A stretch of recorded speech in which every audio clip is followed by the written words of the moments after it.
बिस्मिल्लाहिर्रहमानिर्रहीम।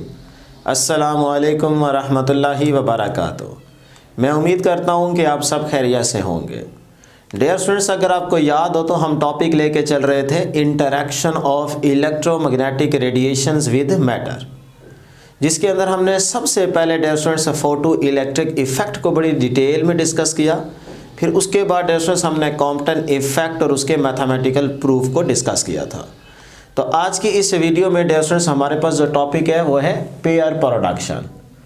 तो याद रहे कि पेयर प्रोडक्शन का टॉपिक इस चैप्टर का बोर्ड के पॉइंट ऑफ व्यू से कोई इंपॉर्टेंट लॉन्ग क्वेश्चन नहीं है, बल्कि ये शॉर्ट और एमसीक्यूज के पॉइंट ऑफ व्यू से इम्पॉर्टेंट है और साथ में एनएमडी कैट का भी ये टॉपिक है। तो आप इसको अच्छे तरीके से तैयार कीजिएगा। जितनी चीज़ें हम डिस्कस करेंगे वो सारे के सारे इंपॉर्टेंट होंगी। तो स्टार्ट करते हैं जी पेयर प्रोडक्शन, जिसका दूसरा नेम है मटेरियलाइजेशन ऑफ एनर्जी। तो आइंस्टाइन की इक्वेशन के अकॉर्डिंग डियर स्टूडेंट्स एनर्जी क्या हो रही है, कंप्लीटली तौर पे मैटर में कन्वर्ट हो रही है। तो आइंस्टाइन की इक्वेशन क्या है, E is equal to mc²। ठीक, तो इस इक्वेशन के अकॉर्डिंग डियर स्टूडेंट्स एनर्जी क्या हो रही है, मैटर में कन्वर्ट। तो मैं फिर लिख सकता हूं या डिफाइन कर सकता हूं कि रेडिएंट एनर्जी, कौन सी, radiant energy, radiant energy is converted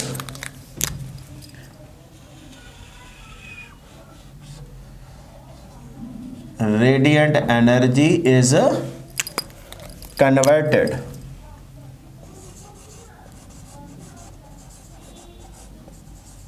साथ साथ लिखते जाए, converted into matter dear students, into matter. कि एनर्जी जो है यानी कि रेडिएंट एनर्जी कंप्लीटली तौर पे कन्वर्ट हो रही है किसमें, मैटर में। तो ये कहलाता है मटेरियलाइजेशन ऑफ एनर्जी। अब डियर स्टूडेंट्स पेयर प्रोडक्शन के लिए इंपॉर्टेंट क्या चीज़ है, वो है एनर्जी की डिपेंडेंस। तो अगर आपको याद हो फोटो इलेक्ट्रिक इफेक्ट में हमने एक इंपॉर्टेंट एमसीक्यूज डिस्कस किया था। क्या था वो, कि फोटॉन की एनर्जी 0.51 मेगा इलेक्ट्रॉन वोल्ट से क्या होनी चाहिए, लेस। इसी तरह फिर कॉम्पटन इफेक्ट में आपने एक इंपॉर्टेंट एमसीक्यूज डिस्कस किया था, जिसमें आपने कहा था कि भाई फोटॉन की एनर्जी 0.51 मेगा इलेक्ट्रॉन वोल्ट से ग्रेटर होनी चाहिए और 1.02 मेगा इलेक्ट्रॉन वोल्ट से लेस होनी चाहिए, यानी कि इंटरमीडिएट एनर्जी की बात हो रही थी। तो आज पेयर प्रोडक्शन के लिए जो चीज़ ज़रूरी है वो क्या है, फोटॉन की एनर्जी 1.02 मेगा इलेक्ट्रॉन वोल्ट से या तो ग्रेटर होनी चाहिए या उसके इक्वल होनी चाहिए, तभी आप पेयर प्रोडक्शन करा सकते हैं। तो फिर यहाँ पे लिख लेते हैं कि गैमा रे फोटॉन, क्या dear students, gamma ray photon की जो एनर्जी है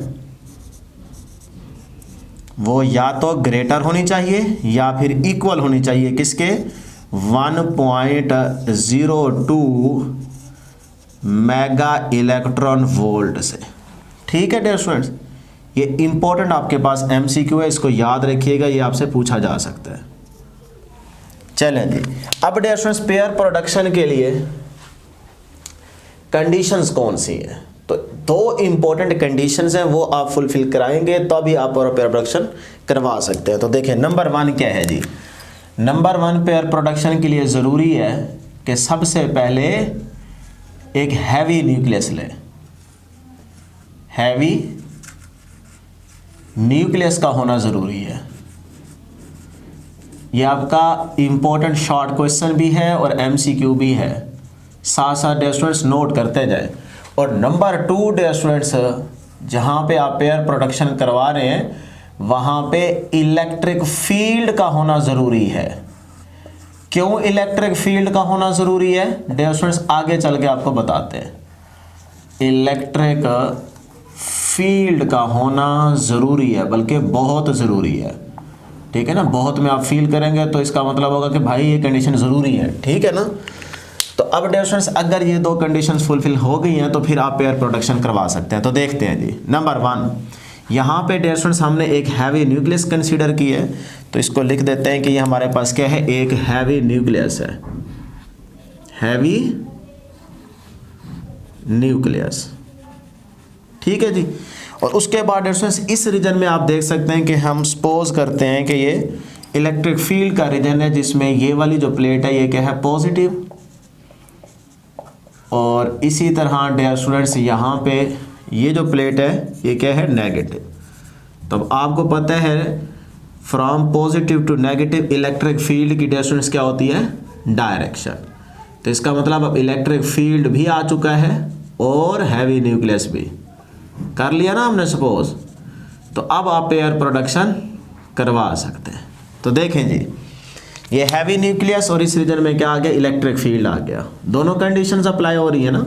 तो अब यहाँ पे है हमारे पास एक फोटॉन, ये जी पेयर प्रोडक्शन होने जा रही है, गैमा रे फोटॉन। तो मैं साथ में लिख देता हूँ कि सपोज करें जी, ये हमारे पास जो आपको डॉट नज़र आ रहा है डियर स्टूडेंट्स, ये क्या है, गैमा रे फोटॉन है, जिसकी आप सपोज कर सकते हैं कि इनिशियली एनर्जी क्या है, EI, और वो किसके इक्वल है, HF के इक्वल है। ठीक, अब डियर स्टूडेंट देखिएगा ज़रा गौर कीजिएगा, जैसे ही फोटॉन ये जा रहा है इस एनर्जी के साथ, ये जा रहा है, ये जा रहा है, ये जा रहा है, ये जा रहा है, मज़े से जा रहा था है, ये फील करना है, ज़रा समझाने के लिए आपको कह रहा हूँ। अब ये सुकून से मज़े से जा रहा है। आगे हैवी न्यूक्लियस, अब हैवी न्यूक्लियस इसको रोकने की क्या करेगा, कोशिश करेगा, तो वो हल्का सा ऐसे टिल्ट होगा। हैवी न्यूक्लियस है ना, ये तो नहीं है कि उठ के उधर चला जाएगा, नहीं ऐसा नहीं है। तो ये हल्का सा क्या करेगा, टिल्ट करेगा। इतने में ना इसको शक पड़ जाएगा कि भाई आगे से ना मुझे कोई बला रोकने के लिए आ गई है। ये मैं सारा कुछ फील करवा रहा हूँ, ऐसे अल्फाज आपने लिखने नहीं हैं पेपर में, ठीक है ना। तो अब देखें, ये जैसे ही जाएगा, पहले चुप करके जा रहा था, हैवी न्यूक्लियस को पता चला कि भाई ये मज़े में आ रहा है, तो इसने हल्का सा ऐसे टिल्ट हुआ, इसको रोकने की क्या करेगा, कोशिश करेगा। जैसे ही इसको पता चलेगा कि भाई मुझे आगे रोकने के लिए कोई बला आ गई है, तो ये उसको उससे बचने के लिए ये ऐसे साइड से निकलने की कोशिश करेगा, और खौफ से क्या हो जाएगा, स्प्लिट अप हो जाएगा। फील हुआ कि नहीं हुआ, बस फिर यही फील ही कराना था। तो ये उसके खौफ से क्या हो जाएगा, स्प्लिट अप हो जाएगा। तो यहाँ पे आप देख सकते हैं कि ये फोटॉन क्या हो गया है डियर स्टूडेंट्स, ये स्प्लिट अप हो गया है पार्टिकल और एंटी पार्टिकल में। तो ये आपके पास क्या है, पार्टिकल, जिसे आप कहेंगे डियर स्टूडेंट्स इलेक्ट्रॉन, ठीक है ना। और ये क्या है dear students, anti particle, anti particle, जिसे आप डियर स्टूडेंट्स कहेंगे पॉजिट्रॉन। ठीक हो गया जी। इलेक्ट्रॉन का जो एंटी पार्टिकल है वो क्या है, पॉजिट्रॉन है। अब डियर स्टूडेंट्स होगा क्या, अगर ये इलेक्ट्रिक फील्ड ना होता तो देखें इन दोनों पे चार्ज क्या है, अपोजिट, तो ये दोबारा क्या होता है, एक दूसरे की तरफ अट्रैक्ट और क्या हो जाता, एनर्जी। तो ये मटेरियलाइजेशन, यानी कि इसी को तो कहते हैं मटेरियलाइजेशन ऑफ एनर्जी। तो इसका मतलब यहाँ पे इलेक्ट्रिक फील्ड का होना ज़रूरी था। तो वो क्वेश्चन क्लियर हो गया ना, कि अगर ये इलेक्ट्रिक फील्ड मौजूद ना हो तो इन पे देखें दोनों पे चार्ज क्या है, अपोजिट, तो ये एक दूसरे की तरफ अट्रैक्ट होंगे, दोबारा क्या बनेगी, एनर्जी। तो इसका मतलब यहाँ पे पॉजिटिव और यहाँ पे क्या है, नेगेटिव प्लेट। तो इलेक्ट्रिक फील्ड का मौजूद होना ज़रूरी है, क्यों, क्योंकि नेगेटिव चार्ज पॉजिटिव प्लेट की तरफ अट्रैक्ट होगा और पॉजिटिव नेगेटिव प्लेट की तरफ अट्रैक्ट होगा। तो इस तरह यहाँ पे आप देख सकते हैं कि हमारे पास एनर्जी जो है वो कंप्लीटली तौर पे कन्वर्ट हो रही है किसमें, मैटर में। तो ये थी डियर स्टूडेंट्स पेयर प्रोडक्शन, इससे ज़्यादा कुछ भी नहीं है। ठीक हो गया। अब यहाँ पे ज़रा देखिएगा कि जो चीज़ें इंपॉर्टेंट हैं वो क्या है। नंबर वन डियर स्टूडेंट्स ये है कि हमारे पास इस इलेक्ट्रॉन की जो रेस्ट मैस एनर्जी होगी वो क्या होगी, m0c²। तो फिर मैं यहाँ पे लिख सकता हूँ, देखें नंबर 1, क्योंकि हमें मैथमेटिकल इक्वेशन चाहिए जो कि आपसे MCQ में पूछी जा सकती है, बुक में भी मेंशन की गई है, रेस्ट मैस एनर्जी। तो dear students rest mass energy किसकी बात कर रहा हूँ, इलेक्ट्रॉन की। तो वो होगी डियर स्टूडेंट्स m0c², जिसकी वैल्यू अगर आप मेगा इलेक्ट्रॉन वोल्ट में कैलकुलेट करेंगे, देखिए C तो यूनिवर्सल कांस्टेंट 3 × 10⁸ का स्क्वायर ले लें, और यहाँ पे इलेक्ट्रॉन का मास क्या है 9.1 × 10⁻³ वैल्यूज पुट करेंगे, आपके पास मेगा इलेक्ट्रॉन वोल्ट में जो आंसर आएगा ना, वैसे तो जूल में आएगा लेकिन उसको कन्वर्ट कर लेना है, ठीक है ना। तो वो आएगा dear students 0.51 mega electron volt. Clear. इसी तरह यहाँ पे देखें पॉजिट्रॉन, तो पॉजिट्रॉन की जो भी रेस्ट मैस एनर्जी होगी, रेस्ट मैस एनर्जी, उसके लिए भी फार्मूला क्या रहेगा डियर स्टूडेंट्स, यही m0c²। तो फिर मैं डायरेक्ट लिख सकता हूँ 0.51 मेगा इलेक्ट्रॉन वोल्ट। क्लियर। अब डियर स्टूडेंट्स यहाँ पे देखें, अगर मैं टोटल एनर्जी निकालना चाहूँ इन दोनों की, तो कंबाइंड इफेक्ट होगा ना, तो उधर कंबाइंड इफेक्ट अगर हम देखना चाहें वहीं पे, तो फिर वो क्या आएगा, वो आएगा जी, ये देखें 0.51 प्लस 0.51, ठीक है। या फिर आप सिंपल क्या करें, 0.51 को, दो है ना, एक इलेक्ट्रॉन और एक पॉजिट्रॉन, तो इसको 2 से मल्टीप्लाई कर दें, एक ही बात है। तो ये कितना आता है, ये आता है जी 1.02 मेगा इलेक्ट्रॉन वोल्ट, ठीक है, कंबाइंड इफेक्ट। तो फिर मैं यहाँ पे लिख सकता हूँ फार्मूला, अगर मैं लिखना चाहूँ तो वो क्या बन जाएगा, m0c² प्लस m0c² क्या बन जाएगा, 2m0c²। तो फिर डियर स्टूडेंट्स मैं यहाँ से लिख सकता हूँ फार्मूला, और वो है 2m0c²। क्लियर। अब इसकी एनर्जी की वैल्यू क्या आती है, यानी कि m0c² की 0.51 वहाँ पे मैंने लिख दिया है, उसको 2 से मल्टीप्लाई करेंगे तो ये क्या आएगा, ये आपके पास डियर स्टूडेंट्स आंसर आता है 1.02 mega electron volt. 1.02 mega electron volt. अब ये एनर्जी हमें क्या बता रही है, ये एनर्जी आपको इंफॉर्मेशन दे रही है कि भाई इतनी एनर्जी ज़रूरी है पेयर प्रोडक्शन के लिए। देख रहे हैं इन दोनों का कंबाइंड इफेक्ट आया है ना, तो इसका मतलब फोटॉन के पास अगर इतनी एनर्जी है तो फिर आप पेयर प्रोडक्शन करवा सकते हैं। तो फिर यहीं से डियर स्टूडेंट्स 3 MCQs आप याद रख लें। देखें नंबर 1, अगर फोटॉन के पास अगर क्या हो, फोटॉन के पास इस एनर्जी से एनर्जी ज़्यादा है, तो ये ज़रा बात गौर से सुन लें, साथ साथ लिख लीजिएगा। अगर क्या हो, एनर्जी ग्रेटर हो, किससे, इससे, तो मैं ये वैल्यू भी लिख देता हूँ, 1 लिख देता हूँ, बाकी आपने यहीं से समझ लेनी है। 0.2 मेगा इलेक्ट्रॉन वोल्ट से अगर फोटॉन की एनर्जी क्या हो, ज़्यादा, कहीं भूल ही ना जाए ना आप, फोटॉन की एनर्जी की बात कर रहा हूँ, वो अगर क्या है इस एनर्जी से ज़्यादा, तो फिर क्या होगा, फिर आपको पता चल गया ना कि पेयर प्रोडक्शन तो होगी, पेयर प्रोडक्शन, लो जी फिर आज होगी, ठीक है ना, मैसेज लिख लिख के प्रैक्टिस हो गई है, होगी, ठीक है ना। तो अब अगर पेयर प्रोडक्शन होगी और एनर्जी ज़्यादा है, देखें 1.02 तो चाहिए ना सिर्फ पेयर प्रोडक्शन के लिए, तो अगर फोटॉन के पास उससे एनर्जी ज़्यादा है तो फिर इस केस में क्या होगा, kinetic energy not equal to 0, यानी कि अब इनके पास मूव कराने के लिए भी एनर्जी मौजूद है, और जब ये मूव करेंगे तो कौन सी एनर्जी होगी, काइनेटिक एनर्जी। तो फिर मैं लिख सकता हूँ यहाँ पे, यहाँ लिख देते हैं कि इस केस में kinetic energy not equal to 0। ठीक हो गया डियर स्टूडेंट्स। अब नेक्स्ट देखते हैं, अगर फोटॉन के पास एनर्जी क्या है, 1.02 मेगा इलेक्ट्रॉन वोल्ट के इक्वल है, तो ये देखें जी, अगर इक्वल है 1.02 मेगा इलेक्ट्रॉन वोल्ट के, तो फिर डियर स्टूडेंट्स याद रखिएगा क्या, कि पेयर प्रोडक्शन तो होगी, क्योंकि पेयर प्रोडक्शन के लिए कितनी एनर्जी ज़रूरी थी, 1.02, तो पेयर प्रोडक्शन तो होगी, पेयर प्रोडक्शन लो जी फिर होगी। क्लियर।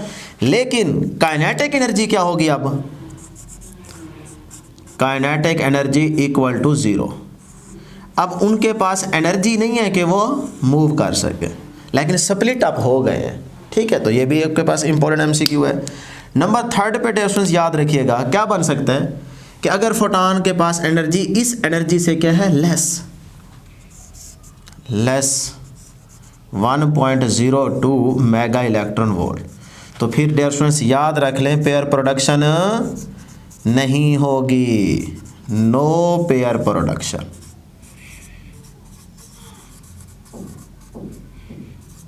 ठीक है, फिर पेयर प्रोडक्शन नहीं होगी। तो ये 3 MCQs भी डियर स्टूडेंट्स आपने याद रखने हैं। अब देखते हैं जी क्या चीज़, पेयर प्रोडक्शन के केस में डियर स्टूडेंट्स 3 लॉज सेटिस्फाई हो रहे हैं। नंबर 1, ये बड़ा इंपॉर्टेंट है, शॉर्ट क्वेश्चन भी MCQ भी है क्या। Number 1 law of conservation of charge satisfy हो रहा है। Number 2 law of conservation of energy satisfy हो रही है। Number 3 dear students law of conservation of momentum भी सेटिस्फाई हो रहा है। तो मैं लिख लेता हूँ, उसके बाद हम यहाँ से रिजल्ट की इक्वेशन बनाते हैं और फिर टॉपिक एंड हो जाएगा। तो नंबर 1 नोट इंपॉर्टेंट है, याद रखिएगा कि पेयर प्रोडक्शन में लॉ ऑफ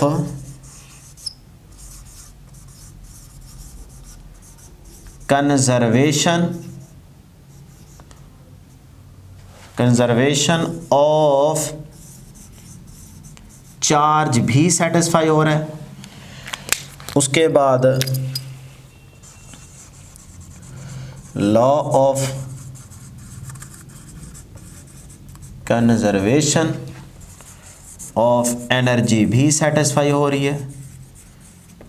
एक दफ़ा आपको डायग्राम से समझा देते हैं, ठीक है ना। और तीसरे नंबर पे क्या है, लॉ ऑफ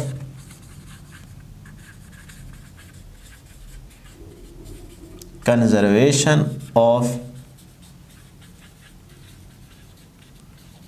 मोमेंटम भी सेटिस्फाई हो रहा है। ठीक हो गया। अब देखें, पहले बात करते हैं law of conservation of charge की। भाई ये कैसे सेटिस्फाई हो रहा है। डियर स्टूडेंट्स, फोटॉन का चार्ज क्या होगा, 0। तो इसका मतलब फोटॉन के पास इनिशियली चार्ज क्या है, 0। अब ज़रा इन दोनों को देखें, दोनों को जब आप कंबाइंड करेंगे तो कंबाइंड इन दोनों का जो रिजल्ट आएगा उस पर चार्ज क्या होगा, 0। अपोजिट आ गया ना, तो कैंसिल हो जाएगा, तो रिजल्ट क्या आ जाएगा, 0। तो इसका मतलब पहले भी उस पर चार्ज क्या है, 0, और इनका कंबाइंड इफेक्ट पे अगर चार्ज देखें तो फिर भी क्या आ रहा है, 0। तो इसका मतलब law of conservation of charge satisfy हो रहा है। उसके बाद देखते हैं एनर्जी।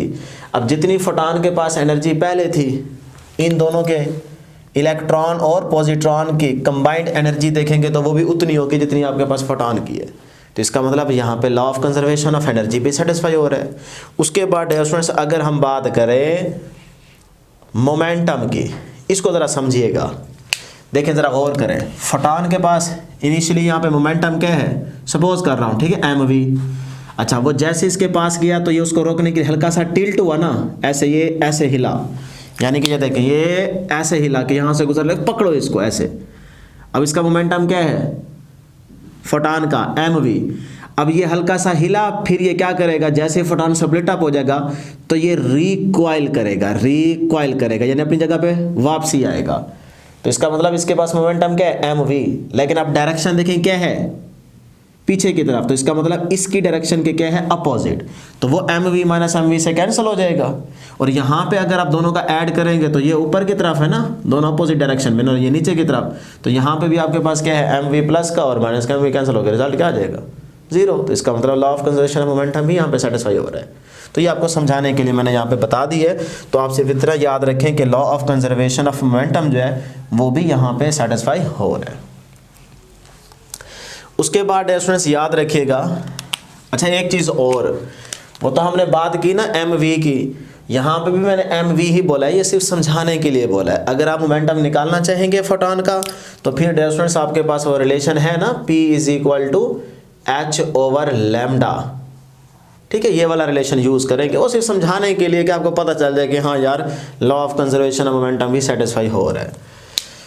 तो अब डियर स्टूडेंट्स हमारे पास इस टॉपिक की लास्ट हेडिंग है, और वो क्या है कि यहाँ से ना हम एनर्जी की इक्वेशन लिख सकते हैं। तो देखें, अगर मैं law of conservation of energy यहाँ पे होल्ड करवा चुका हूँ तो फिर इसका मतलब है कि मैं कह सकता हूँ कि जितनी फोटॉन के पास, ये सिर्फ रिलेशन लिख रहे हैं, एनर्जी थी वो बराबर होगी।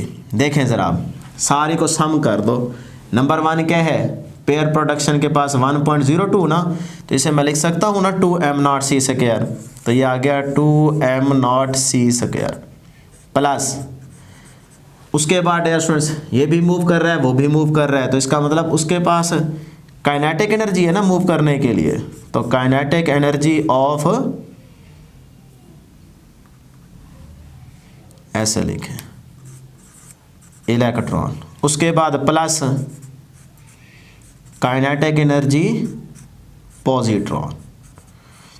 अब आप इस सारे को सम करेंगे तो ये उतनी एनर्जी बनती है जितनी आपके पास फोटॉन के पास होगी या थी। अब इसी चीज़ को फर्दर आप लिख सकते हैं, फोटॉन की एनर्जी क्या होती है, ऊपर मैंने बताया था ना, स्टार्ट में बोला था कि E is equal to H F. तो फिर यहाँ पे डियर स्टूडेंट्स ई पी की जगह आप लिख सकते हैं एच एफ, ठीक। और आगे आपके पास सेम यही फार्मूला 2m0c²। अगर वैल्यूज में लिखना चाहते हैं तब भी कोई मसला नहीं है, ठीक है ना। लो जी, ये फिर आपके पास टॉपिक था पेयर प्रोडक्शन का, जो कि डियर स्टूडेंट्स क्या हो चुका है, एंड हो चुका है। तो ये आज के हमारे पास डिस्कशन थी और मैं उम्मीद करता हूँ कि आपको ज़रूर समझ आई होगी। आज के लिए इतना ही, दुआओं में ज़रूर याद रखिएगा। अल्लाह हाफिज़।